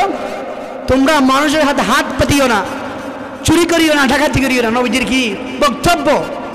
কিন্তু আমরা তো চুরি করি, ডাকাতি করি। অনেক ভিক্ষুক এমনও আছে, হাত পাও ভালো, চলতে পারে, ফিরতে পারে, কিন্তু দেখা যায় ব্যাগ লইয়া বেরিয়ে জায়গায়। আছে না এমন? আছে। একদিনের ঘটনা, আপনার আমার নবী, তিনি হলেন রাহমাতুল লিল আলামিন, সমস্ত নবীরও নবী, সমস্ত হুরফুরিরও নবী। আল্লাহ পাক আদম নবী থেকে নিয়ে এই পর্যন্ত ঈসা পর্যন্ত যত সমস্ত নবী রাসূল প্রেরণ করেছেন, সমস্ত নবীর নবী আমাদের নবী। ওই নবী ইহুদির বাড়িতে কাজ করে। কার বাড়ি? মুসলমান না বেঈমান? বেঈমানের বাড়ি। আমার যুবক ভাইয়েরা লক্ষ্য করে দেখেন, আল্লাহর হাবিব রাহমাতুল লিল আলামিন ইহুদির বাড়িতে শ্রমিকের কাজ করতেছে। এমত অবস্থায় উনি যে কাজ করে সেই কাজটা কিতাবের মধ্যে লেখেন আল্লাহর হাবিব রাহমাতুল লিল আলামিন বালতি বললে আপনারা সহজে চিনবেন। কি বালতি? বালতি দিয়ে আল্লাহর হাবিব রাহমাতুল লিল আলামিন এক ইহুদির বাড়িতে কুয়া পর্যন্ত, কুয়া অনেকেই নাম শুনতেন, কুয়া থেকে পানি উঠাইবেন। কি উঠাইবেন? কুয়া থেকে পানি উঠাইবেন। নগর গ্রামের মতো তৎকালীন সময়ে এইভাবে পানির টেবল ছিল না, কুয়া থেকে পানি উঠাইতে হইতো। ও যুবক ভাইয়েরা, রাহমাতুল লিল আলামিন হইয়া, বিশ্ব নবী হইয়া ইহুদির বাড়িতে শ্রমিকের কাজ করে যুবক ভাইয়েরা, আর আমরা চুরি করি, ডাকাতি করি। লক্ষ্য করে দেখেন, আল্লাহর হাবিব রাহমাতুল লিল আলামিন ইহুদির বাড়িতে বালতি দিয়ে কুয়া থেকে পানি উঠাইবে। এমন অবস্থায় তিনি যখন কুয়ার মধ্যে রশি দিয়ে বালতি রেখে ছাড়ছেন, কোথায়? কুয়ার মধ্যে। কুয়ার থেকে পানি উঠাইবেন, যখন টান দিয়েছেন বালতি রশি ছিঁড়ে নিচে পড়ে গেছে। ইহুদি মালিক রাগান্বিত হয়ে আপনা আমার নবী, বিশ্ব নবী রাহমাতুল লিল আলামিনের গায়ে জুড়ে একটি থাপ্পড় মেরে দিয়েছেন। বলেন আউযুবিল্লাহ। কিতাবের মধ্যে লেখে আল্লাহর হাবিব রাহমাতুল লিল আলামিন ওই ইহুদি ভাইয়ের হাতটাকে ধরে বলেন, ওই ইহুদি ভাই, আপনি যে আমাকে থাপ্পড় দিয়েছেন, ভাই বলেন আপনার হাতে কি আপনি ব্যথা পেয়েছেন? জোরে বলি সুবহানাল্লাহ। নবীজির আখলাক কেমন ছিল? খুলকে আযীম। নবীজির আখলাক বললাম না, কত বেঈমান পরীক্ষা করেছে, কিন্তু নবীজির আখলাক পরীক্ষা করার জন্য আর অনেক ওকাত আছে, অনেক ঘটনা আছে, সব বলার সময় আমি পাবো না। সংক্ষেপে কি ঘটনা বলছি, লক্ষ্য করে দেখেন। শাইখুল হাদিস জাকারিয়া রহমতুল্লাহ আলাই, অনেকেই নাম শুনছেন, উনি একখানা কিতাব লিখছেন। কিতাবের মধ্যে এই ঘটনাটা লিখছেন যে নবী করিম, সংক্ষেপে বলবো, সময় নাই, নবী করিম সাল্লাল্লাহু আলাইহি ওয়াসাল্লাম একদিন মসজিদের নববী থেকে বাহির হয়েছেন, তার সঙ্গে তার জামাতা হযরত আলী রাদিয়াল্লাহু তাআলা আনহুর সঙ্গে। যখন বাহির হয়েছেন এমত অবস্থায় দেখতে পান অদূরে একজন ব্যক্তি দাঁড়িয়ে রয়েছে। আপনারা বলুন তো, নবীজিকে যদি কোনো ব্যক্তি দেখা পাইছে, কোনো মুসলমান, নবীজি আগে সালাম দিছে নাকি অন্যরা আগে সালাম দিছে? আমার নবীজির ইমাম সাহেব অনেকদিন ওয়াজ করতে শুনছি, আমাদের নবীজির বৈশিষ্ট্য ছিল কি? নবীজিকে কেউ আগে সালাম দিতে পারেন নাই, আমার নবীজি আগে সালাম দিতেন। কিন্তু ওই ব্যক্তি দূর থেকেই, আলী রাদিয়াল্লাহু তাআলা আনহু বলেন, ওই ব্যক্তি অনেক দূর থেকেই সালাম দিয়ে দিলেন। জোরে বলে সুবহানাল্লাহ। ওই ব্যক্তি সালাম দিলেন, নবীজির সাহাবী আলী রাদিয়াল্লাহু তাআলা আনহু বলেন, ওই ব্যক্তি সালাম দিলেন, আল্লাহর হাবিব রাহমাতুল লিল আলামিন সালামের জবাব দিলেন। জবাব দেওয়ার পরে ওই ব্যক্তি সামনে আসিয়া বলেন, ইয়া রাসূলুল্লাহ, ও মুহাম্মদ সাল্লাল্লাহু আলাইহি ওয়াসাল্লাম, ও নবীজি, আমি আপনার কাছে কিছু আরজি পেশ করতে চাই, কিছু আবদার রাখতে চাই। কি রাখতে চাই? আবদার রাখতে চাই। আচ্ছা বলো, আবদার কি? ইয়া রাসূলুল্লাহ, হ্যাঁ আবদার একটু পরে বলি। ওগো নবীজি, আগে আমার অ্যাড্রেস দিয়ে দেই, আগে আমার পরিচয়টা একটু আপনি শুনুন, আমার পরিচয় আপনিও একটু জানেন। ইয়া রাসূলুল্লাহ, ইয়া হাবিবাল্লাহ, ওগো নবীজি, আমার বাড়ি হলো মদিনায়। আমি ছিলাম একজন ইহুদি। আমি কি ছিলাম? আমি একজন ইহুদি, ও মুহাম্মদ সাল্লাল্লাহু আলাইহি ওয়াসাল্লাম, আমি কিন্তু তাওরাত কিতাব পড়তাম। সহজ কথা কিতা? তাওরাত কিতাবে মুতালা করতাম, পড়তাম। ও মুহাম্মদ, আমি যে তাওরাত কিতাব পড়তাম, তাওরাত কিতাবের মধ্যে পেয়েছি এমন একজন নবী দুনিয়াতে আগমন করবে, যেই নবীর নাম হবে মুহাম্মদ। জুড়ে বলে সুবহানাল্লাহ। ওই নবীর নাম হবে মুহাম্মদ, ওই নবীর আব্বার নাম হবে আব্দুল্লাহ, ওই নবীর মায়ের নাম হবে আমেনা। সুবহানাল্লাহ আসেনি? ওই নবীর মায়ের নাম হবে আমেনা। ওগো নবীজি, শুধু তাই নয়, আমি তাওরাত কিতাবগুলো দেখেছি, ওই নবী মক্কা জন্মভূমিতে, মক্কা শহরে ওই নবীর জন্মগ্রহণ করবে। জন্মগ্রহণ করার পরে কিছুদিন অবস্থান করে ইনি হিজরত করে মদিনায় আগমন করবে। ইয়া রাসূলুল্লাহ, ইয়া হাবিবাল্লাহ, ওগো নবীজি, আপনি মদিনায় আগমন করবে, আমি তা পেয়েছি। ওগো নবীজি, শুধু তাই নয়, আমি আপনার জীবনী পড়েছি, আপনি দুনিয়াতে আগমন করবেন, কিভাবে আগমন করবেন তাওরাত কিতাবের মধ্যে আছে। ইয়া রাসূলুল্লাহ, ইয়া হাবিবাল্লাহ, ওগো নবীজি, আমি আপনার মিলাদুন নবী পড়েছি। কি নবী পড়েছি? মিলাদুন নবী পড়েছি। ইয়া রাসূলুল্লাহ, ও হাবিবাল্লাহ, ওগো নবীজি, আমি আপনার সিরাতুন নবীও পড়েছি, আমি আপনার সূরাতুন নবীও পড়েছি। মিলাদুন নবী মানে হচ্ছে নবীজির জন্য বিদ্যান্ত আলোচনা, সিরাতুন নবী মানে হচ্ছে নবীজির জীবনী, আর সূরাতুন নবী মানে হচ্ছে নবীজির হাত কেমন হবে, নবীজির গাল মোবারক কেমন হবে, নবীজির কান মোবারক কেমন হবে, নবীজির পা মোবারক কেমন হবে। ইয়া রাসূলুল্লাহ, ইয়া হাবিবাল্লাহ, ওগো নবীজি, আমি সবগুলো পড়েছি। ইয়া রাসূলুল্লাহ, ইয়া হাবিবাল্লাহ, সব কিছু আমি পড়ার পরে আমি যখন বুঝতে পেরেছি আপনি একদিন মদিনায় হিজরত করে আগমন করবেন। ইয়া রাসূলুল্লাহ, আর আমার যেদিন আমি পড়েছিলাম আপনি একদিন মদিনায় হিজরত করে আসবেন, এই দিন থেকে আমি গণনা করতে শুরু করলাম। গণতে আমার দিন যায় গণনা করে আপনি কোন দিন মদিনার মধ্যে আগমন করবেন। ইয়া রাসূলুল্লাহ, ইয়া হাবিবাল্লাহ, ওগো নবীজি, একদিন কে যেন আওয়াজ দিচ্ছে, কে যেন এলান দিচ্ছে, ইয়া রাসূলুল্লাহ, ইয়া হাবিবাল্লাহ, এই কথা বলতেছে, ও মদিনার মানুষেরা, তোমরা তো তাওরাত কিতাবের মধ্যে পেয়েছো যে এই মুহাম্মদের কথা দুনিয়ার মধ্যে আগমন করবে, আবার মদিনার মধ্যে আগমন করবে। ওই নবী তো মদিনার মধ্যে আগমন করে ফেলেছে। জোরে বলে সুবহানাল্লাহ। ইয়া হাবিবাল্লাহ, ওগো নবীজি, যেই মাত্র আমি শুনলাম আপনি মদিনার মধ্যে হিজরত করে চলে আসছেন, আমি আর দেরি না করে আমি আপনার দরবারের রিসালাতের মধ্যে আগমন করলাম। আসার পরে আমি আপনার পা থেকে নিয়ে মাথা পর্যন্ত আমি দেখলাম, দেখার পরে আমার কিতাবের সঙ্গে মিলাইতে লাগলাম। জোরে বলে সুবহানাল্লাহ। ইয়া রাসূলুল্লাহ, ইয়া হাবিবাল্লাহ, ওগো নবীজি, আমি যখন আমার কিতাবের সঙ্গে আপনার সূরত মিলাইতে লাগলাম, ইয়া রাসূলুল্লাহ, ইয়া হাবিবাল্লাহ, ওগো নবীজি, আমি মিলাইয়ে দেখি আমার কিতাবে যেইভাবে আমি পেয়েছি আপনার দেহের মধ্যে সামান্য কোনো ব্যবধান নাই। জুড়ে বলি সুবহানাল্লাহ। মানে কিতাবের মধ্যে যেইভাবে আপনার আকৃতি দেখেছি, আপনার চুল কীভাবে রাখবেন, চুল কীভাবে হবে, আপনার কান কেমন হবে, এইগুলো কিন্তু আমরা যারা দাওরা পর্যন্ত পড়েছি, আমাদের একটা কিতাব আছে শামায়েলে তিরমিজি, এই কিতাবের মধ্যে সব কিন্তু কি আছে বর্ণনা। ওই ইহুদি ডাক দিয়ে বলেন, ইয়া রাসূলুল্লাহ, ইয়া হাবিবাল্লাহ, যখন আমি দেখলাম সব ঠিক আছে, আমি আর দেরি না করে আমি সেইখানে আমি পড়ে নিলাম, লা ইলাহা ইল্লাল্লাহ মুহাম্মাদুর রাসূলুল্লাহ সাল্লাল্লাহু আলাইহি ওয়াসাল্লাম। ইয়া রাসূলুল্লাহ, ইয়া হাবিবাল্লাহ, ওগো নবীজি, আমি যে মুসলমান হয়েছি, এই মুসলমান হওয়ার কথা আমি কাউকে বলি নাই এবং আপনাকেও বলি নাই।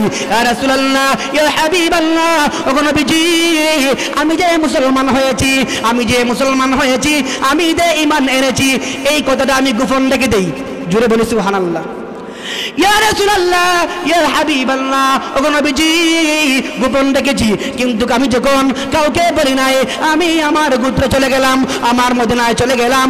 মদিনায় যাইয়া আমার যারা আত্মীয় স্বজন ছিল ইহুদি, ওদেরকে বললাম, ও ইহুদি ভাইয়েরা, যেই নবীর অপেক্ষায় আমরা ছিলাম, যেই নবীর কথা আমরা তাওরাত কিতাবের মধ্যে পেয়েছি, যেই নবী আসার কথা মদিনায় আসবে, ওই নবী চলে এসেছে। ও আমার ইহুদি ভাইয়েরা, আর দেরি করা যায় না, আসো আমরা সকলেই মিলে মুসলমান হয়ে যাই। জুড়ে বলে সুবহানাল্লাহ। সময় সংকীর্ণ, আমি সংক্ষিপ্তভাবে শেষ করে দিচ্ছি রে মুসলমানেরা, লক্ষ্য করে দেখেন। ওই ব্যক্তি বলতেছেন, ইয়া রাসূলুল্লাহ ইয়া হাবিবাল্লাহ, আমি যখন আমার গোত্রের লোকদেরকে বলতেছি, ও আমার ইহুদি ভাইয়েরা, ওই মুহাম্মদ সাল্লাল্লাহু আলাইহি ওয়াসাল্লাম আগমন করেছে, আর দেরি করা যায় না, আর দেরি করা যায় না, আসো আমরা সকলেই মিলে মুসলমান হয়ে যাই। আমি মুসলমান হয়ে গিয়েছি। জোরে বলে সুবহানাল্লাহ। আমি কি হয়ে গিয়েছি? মুসলমান হয়ে গেছি। এরপরে বলতেছে, শুনো, যদি তোমরা মুসলমান হয়ে যাও, তোমাদের দুইটা ফায়দা। এক নম্বর ফায়দা, তোমাদের অভাব, রিজিকের অভাব অনটন তোমাদের থাকবে না, আল্লাহ পাক রব্বুল আলামিন তোমাদের অভাব দূর করে দেবেন। জোরে বলে সুবহানাল্লাহ। দুই নম্বর লাভ হচ্ছে, তোমাদের মধ্যে যে সামাজিকভাবে যে অশান্তি আছে, অশান্তি বিরাজ করতেছে, পরস্পরে হানাহানি মারামারি করতেছেন, এইগুলোকে আল্লাহ পাক দূর করে দিবেন। জোরে বলে সুবহানাল্লাহ। সংক্ষেপে শেষ করে দিচ্ছি। দেখেন, যখন এই কথা বলছেন ওই ইহুদি ব্যক্তি, সে তো আগেই নবীজির দরবারে মুসলমান হয়ে গেছে। এখন ইহুদিরা বলতেছে, আচ্ছা তুমি বলছো যদি আমরা মুসলমান হয়ে যাই তাহলে দুইটা ফায়দা। এক নম্বর, আল্লাহ পাক আমাদের রিজিকের ব্যবস্থা দূর, মানে অভাব দূর করে দিবেন। দুই নম্বর হচ্ছে আল্লাহ পাক আমাদেরকে শান্তি দান করবেন। কিন্তু যদি আল্লাহ পাক আমাদের রিজিকের ব্যবস্থা, মানে অভাব দূর যদি না করেন এবং শান্তি দান না করে, তাহলে কিন্তু আবার আমরা বেঈমান হয়ে যাবো, বলি নাউজুবিল্লাহ। কিন্তু তিনি বললেন, না ঠিক আছে, ইনশাআল্লাহ তোমরা যদি মুসলমান হয়ে যাও, আমি ওয়াদা দিলাম আল্লাহ পাক তোমাদের দোনো আবদার পূরণ করবেন। জোরে বলে সুবহানাল্লাহ। সংক্ষেপে শেষ করে দিচ্ছে, লক্ষ্য করে দেখেন। যেই মাত্র এরা মুসলমান হওয়ার পরে দিন যায়, কিন্তু একটা সমস্যা দূর হয়েছে। সামাজিক যে মানুষের সাথে উঠা বসা, আপনার সামাজিক যে মারামারি কানাকানি হাঁটাহাঁটি যেটা ছিল, এটা দূর হয়েছে, কিন্তু অভাব, রিজিকের অভাব দূর হয় নাই। ওই ব্যক্তিকে বলতেছে, তুমি যে বলছিলা মুসলমান হইলে আল্লাহ পাক আমাদের অভাব দূর করে দিবে, হয়তো নাই, আমরা কিন্তু বেমারি জমে গিয়া।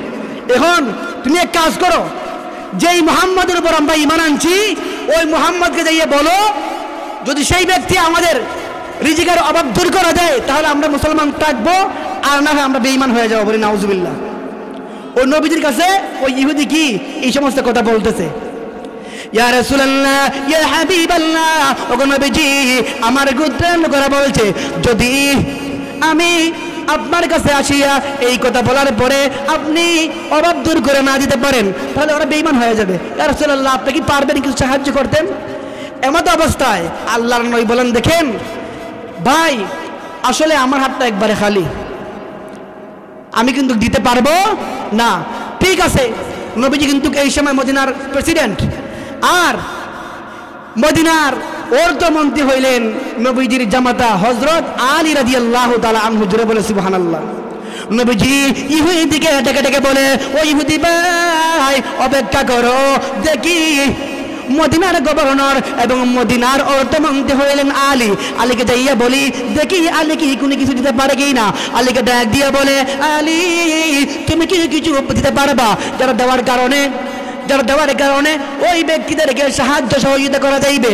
আলী রাদিয়াল্লাহু তাআলা আনহু ডাক দিয়ে বলেন, ওগো নবীজি, যেই দিন থেকে আমি মদিনার অর্থমন্ত্রী হয়েছি, এই দিন থেকে আজ পর্যন্ত আমার অ্যাকাউন্ট একবারে খালি, একটা টাকাও নাই, পারবো না।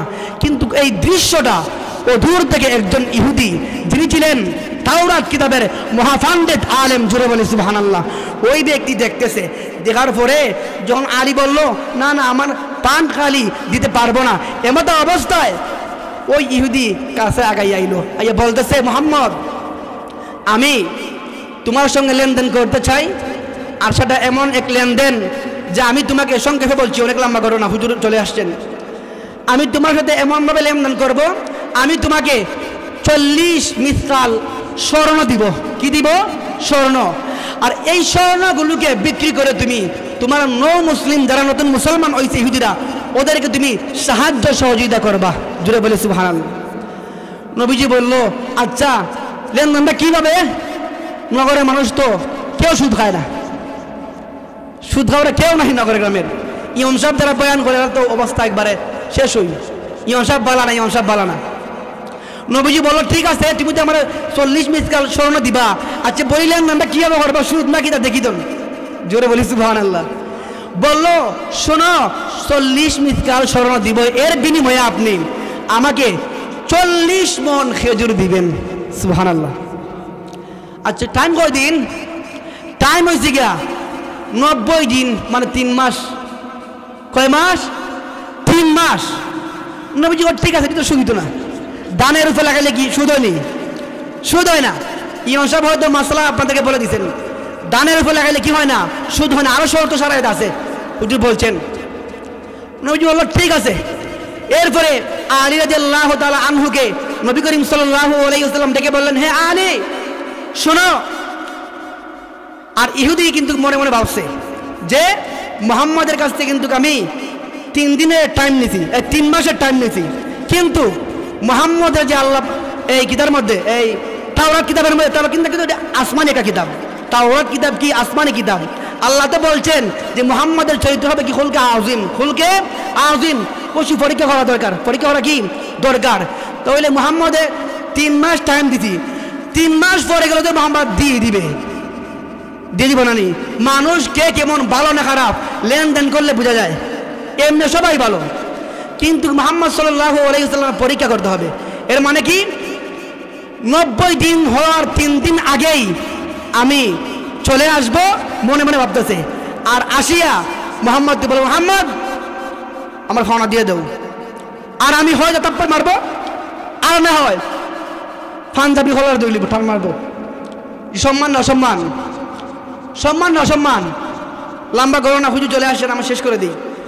নবীজির খুলকে আজিম বোঝানোর জন্য আমি সঙ্গে বলতেছি ঘটনাটা। লক্ষ্য করে দেখেন, এই 3 মাস সময় নবীজি নিয়েছেন। ঠিক আছে, যাও 3 মাস সময় মেনে নিলাম।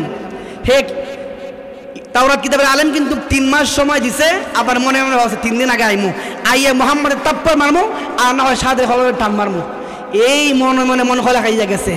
আর এইদিকে আপনার আমার নবী মুহাম্মদুর রাসূলুল্লাহ সাল্লাল্লাহু আলাইহি ওয়াসাল্লাম অর্ধমন্ত্রী আলী রাদিয়াল্লাহু তাআলা আনহুকে ডাক দেবেন, আলী ওই যে দেখা যায় আমার একজন সাহাবীর বাড়ি, এই বাড়িতে তুমি যাইবা, যাওয়ার পরে তুমি 40 মণ, কয় মণ? 40 মণ খেজুর তুমি মাইফিয়া বস্তা বলে রাখে দিবা, আরো 5 মণ বেশি রাখবা। জোরে বলে সুবহানাল্লাহ। কয় মণ? 5 মণ। আর 3 দিন আগেই ইহুদির বাড়ির এই খেজুরগুলো পৌঁছিয়ে দিবা। বলে সুবহানাল্লাহ। এই দিকে এই বাটফার, এই তাওরাত কিতাবের আলেম কি করছে? সিদ্ধান্ত করছে নবীজিকে পরীক্ষা করার জন্য, তারপর মারবা ইয়া 3 দিন টাইম থাকতেই। আপনাকে যদি বলা হয় যে ভাই 5 দিন টাইম দিলাম, 5 দিনের মধ্যে আপনার টাকা দেন, তাহলে 4 দিনের দিনে কি আপনি মারতে পারবেন? গালিগালাজ করতে পারবেন? এ বললো 90 নম্বর দিনে আসি, তো মুহাম্মদ কিছু বলতে পারবো না, তারপর দিতে পারবো না, গালিও দিতে পারবো না, তো খুলকে আদিন পরীক্ষা করবো কিভাবে? তার উদ্দেশ্য ছিল এটা। সংক্ষেপে বলছি, সময় শেষ, লক্ষ্য করে দেখেন। এরপরে দেখা যায় আলী রাদিয়াল্লাহু তাআলা আনহুকে নবীজি বলেছিলেন 3 দিন আগেই তার কাছে তুমি পৌঁছে দিবা, আর 5 মণ বেশি দিবা। এমত অবস্থায় দেখা যায় হঠাৎ করে নবীজির একজন সাহাবী ইন্তিকাল করেছে। নবী করিম সাল্লাল্লাহু আলাইহি ওয়াসাল্লাম সাহাবায়ে কেরামদেরকে নিয়ে ওই সাহাবীর জানাজা পড়ার জন্য চলে গেছেন। আর ওই 3 দিন থাকতেই আপনার চলে আসছে ওই ইহুদি, আসিয়া নবীজির হুজরা তালাশ করতেছে, কামরা ঘর তালাশ করতেছে, মুহাম্মদের পায় না। বুঝতেছে হায় হায় মুহাম্মদ কোথায় রে? মুহাম্মদের তাপ্পর দিতাম, কলার ধরে কি করতাম, টান দিতাম, মুহাম্মদের পাই না। মুহাম্মদকে তন্ন তন্ন করে খুঁজতেছে, কিন্তু পায় না। এক পর্যায়ে সংক্ষেপে বলছি, নবীজিকে এক জায়গায় পাইলেন বসা, সমস্ত সাহাবায়ে কেরাম নবীজির সামনে বসা। আর ওই ইহুদি আলেম দৌড় মাইরা এই বড় মজলিসের ভিতরে দৌড় মাইরা ঢুকছে, যাই নবীজির যে কলার আছে কাপড়ের, কলার টান মারছে। কিতা বুঝেন? যেখানে উমর আছে, যেই মাত্র উমর দেখলো, ইয়া রাসূলুল্লাহ, ইয়া হাবিবাল্লাহ, নবীজি আপনি অনুমতি দেন ওই বেয়াদবকে জায়েজ করি। জুড়ে বলি আল্লাহু আকবার। আরো জোরে বলি আল্লাহু আকবার। ও মুসলমানেরা, নবী নাই কিন্তু নবীর ওয়ারিস উলামায়ে কেরাম আছেন। নবীজি দুনিয়াতে থাকতে নবীজির সাহাবায়ে কেরাম নবীজিকে অপমান করতে দেয় নাই। ওমর বললেন, ইয়া রাসূলুল্লাহ, খালি অনুমতি দেন, ওই বেয়াদবকে চাইজ করি, এখনই অনুমতি দেন। তরবারি দিয়ে ওই বেয়াদবের কল্লা পরীক্ষা করে আমি এই সিদ্ধান্ত উপনীত হয়েছি, বিশ্ব নবী রাহমাতুল লিল আলামিন উনি যে আল্লাহর নবী, এতে কোনো সন্দেহ নাই। এই জন্য বলেছিলাম আমার যুবক ভাইরা, আল্লাহ রাব্বুল আলামিন আপনি আমার নবীকে, মক্কার কাফেররা বলেছিল আপনি আমার নবী পাগল, শরণ আসেনি, শরণ আসেনি। আল্লাহ রাব্বুল আলামিন ওদের জবাবে আল্লাহ রাব্বুল আলামিন সূরাতুল কলম নাযিল করে দেন, নুন ওয়াল কলামি ওয়া মা ইয়াসতুরুন মা আনতা বিনি'মাতি রাব্বিকা বিমাজনুন ওয়া ইন্না লাকা লাআজরান গায়রা মামনুন ওয়া ইন্নাকা লাআলা খুলুকিন আযীম। ওগো নবীজি, কাফেররা আপনাকে বলেছিল আপনি পাগল। ওগো নবীজি, আমি আল্লাহ তিনটি কসম খেয়ে বললাম আপনি পাগল না। আপনি কি না? পাগল না। ওগো নবীজি, শুধু পাগল না তো পাগল না, আমি আল্লাহ পাক রব্বুল আলামিন আপনার চরিত্রের উপর সার্টিফিকেট প্রদান করেছি। বলে সুবহানাল্লাহ। আল্লাহ রাব্বুল আলামিন 5 নম্বর আয়াতে বলেন, ফাসাতুবসিরু ওয়া ইউবসিরুন বিআইকুমুল মাফতুন। ফাসাতুবসিরু, ওগো নবীজি, অচিরেই আপনি দেখতে পাবেন। আপনি কি দেখতে পাবেন? ওয়ায়ুবসিরুন, এবং মক্কার কাফেররা তারাও দেখতে পাইবে। বিআইকুমুল মাফতুন, তাদের মধ্যে এবং আপনার মধ্যে কে পাগল? জোরে বলে সুবহানাল্লাহ। আমার যুবক ভাইয়েরা, মুরব্বী বাবারা, এতক্ষণ আলোচনার দ্বারা আপনারা কি বুঝতে পারলেন? আমার নবী পাগল না, আমার নবীকে যারা বলেছিল পাগল ওরাই পাগল। মক্কার কাফেররা উল্টা পাগল।